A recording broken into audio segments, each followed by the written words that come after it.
సిద్దిపేట జిల్లా కొమరవెల్లిలోని మల్లన్న ఆలయ తోటబావి పంచవర్ణాలతో 41 వరుసల పెద్దపట్నం వేశారు ఒగ్గు పూజారులు.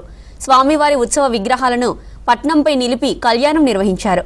స్వామివారి ఉత్సవ విగ్రహాలతో పెద్దపట్నం దాటారు ఆలయ అర్చకులు.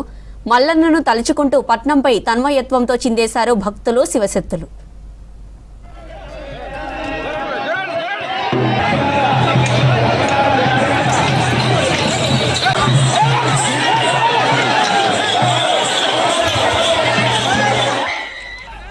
మరోవైపు పెద్దపట్నంలో పాల్గొనడానికి భక్తులపై పోలీసుల తీరు వివాదంగా మారింది.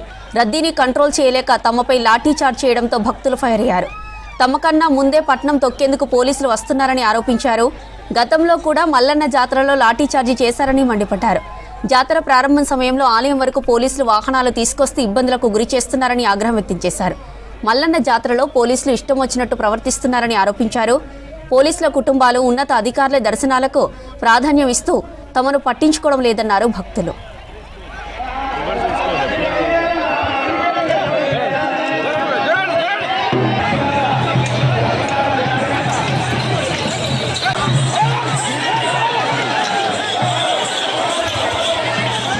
నలుపు యొక్క వరుసలతో పంచముక్కుల పటము వేసి ఆ స్వామివారిని ఆ పటం మీద గొంగడి వేసి, గొంగడి మీద బండారు పోసి, బండారు మీద స్వామివారిని కూర్చుండబెట్టి లగ్నం చేసి ఆ తర్వాత ఆ యొక్క స్వామివారికి మరి ఉత్సవ విగ్రహాలు తీసుకుపోవడం జరుగుతుంది.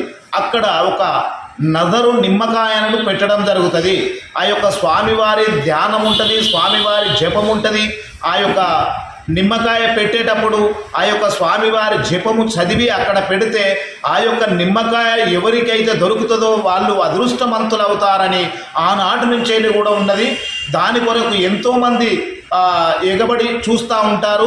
దొరికిన వాళ్ళు అదృష్టపరులు అవుతారని ఆచారం ఉన్నది.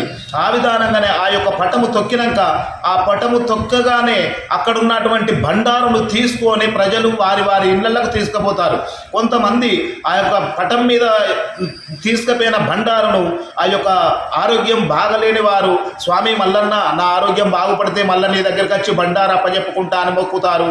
కొంతమంది నేను చిలకపట్నం వేస్తా అని మొక్కుతారు. కొంతమంది నేను పట్నం వేస్తాను మొక్కుతారు. కొంతమంది పాలు పట్టిస్తాను మొక్కుతారు. కొంతమంది ముఖమండపం పట్నం వేస్తాను మొక్కుతారు.